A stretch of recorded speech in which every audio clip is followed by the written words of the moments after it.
आप सभी को जय श्री कृष्णा, राधे राधे। आज हम मोहिनी एकादशी के महत्व पर चर्चा करेंगे और उसकी कथा सुनेंगे।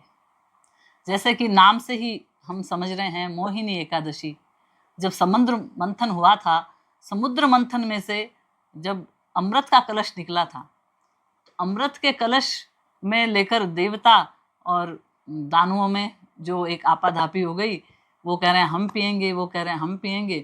तो ऐसे में बहुत बड़ा असमंजस हो गया। अब राक्षस लोग भारी पड़ते थे, तो राक्षस जो थे उनका जोर ज़्यादा था।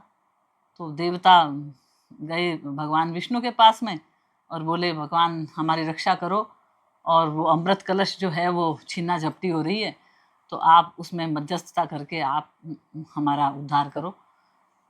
तो भगवान विष्णु से उन्होंने अरदास की कि आप मोहिनी रूप धारण करो। तो भगवान ने मोहिनी रूप धारण किया।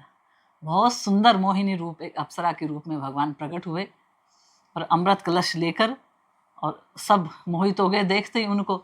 सब लोग बैठ गए, कहा एक तरफ सारे देवता बैठ जाइए, एक तरफ राक्षसगण बैठ जाइए।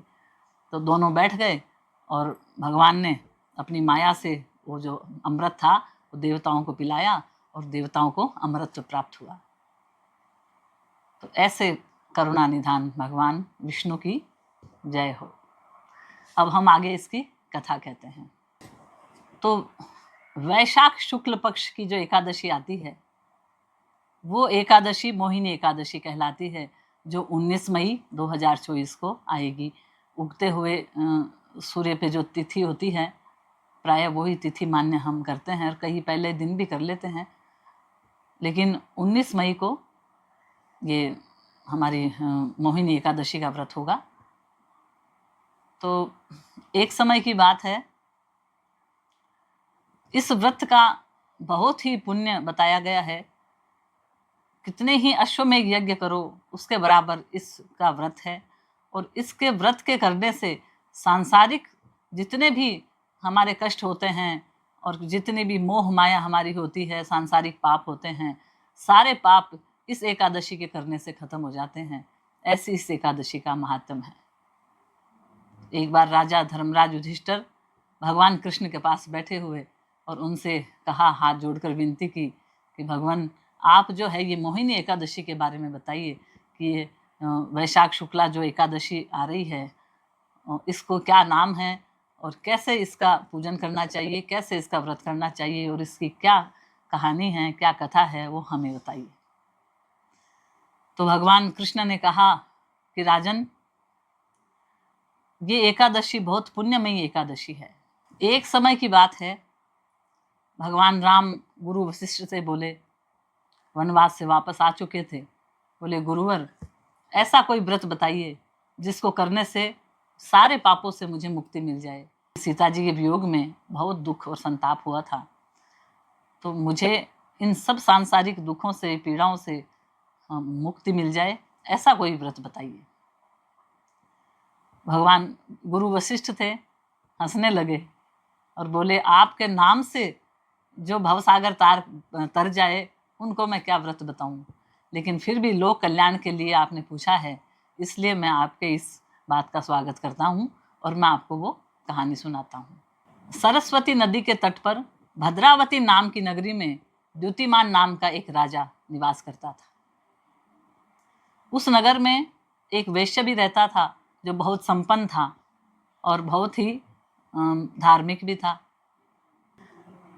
उस वैश्य का नाम धनपाल था और उसने कई धर्मशालाएं, कई भोजनालय, प्याऊ और मंदिर और कई सरोवर, बहुत सारे दान पुण्य के उसने करने के लिए बहुत सारे सदा व्रत करता था। तो बहुत पुण्यमयी वो व्यक्ति था, तो दान पुण्य करता रहता था। उसके 5 पुत्र थे। एक सुमना, एक सद्बुद्धि, तीसरा मेघावी, चौथा सुकृति और 5वां था दृष्ट बुद्धि। तो 5वां पुत्र उसका था दृष्ट बुद्धि, और दृष्ट बुद्धि बहुत ही पापी था, अधर्मी था, दुराचार्यों का संग करता था और उनके साथ घूमता, जुआ, मांस, मदिरा, ये सब उसकी दिनचर्या थी। पिता दुखी हो गए, पिता की संपत्ति सारी नष्ट करने लगा। पिता ने उसको घर से बाहर निकाल दिया। घर से बाहर निकाला तो जो जब तक उसके पास पैसा था, रुपया था, उसके आभूषण थे, तब तक वो सब साथ रहे दुराचारी। उसके बाद में दुराचारियों ने भी उसका संग छोड़ दिया। अब वो चोरी करने लगा।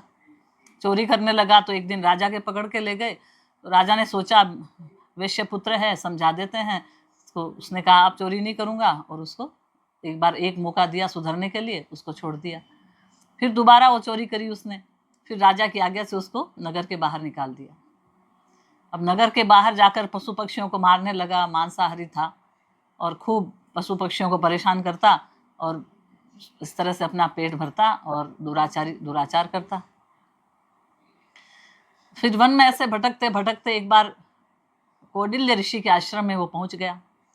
कौडिल्य ऋषि आश्रम, गंगा जी में स्नान करके बाहर आए तो उन्होंने अपनी वो धोती सुखाने लगे। तो धोती में जो पानी था उसके छींटे से उसको सद्बुद्धि आ गई। सद्बुद्धि आई तो वो गुरुदेव के आगे हाथ जोड़कर बैठ गया। गुरुदेव, मेरे पापों से मुझे मुक्त कीजिए, मुझे कोई ऐसा उपाय बताइए जिससे मैं सारे पापों से मुक्त हो जाऊं। ऋषि को दया आ गई।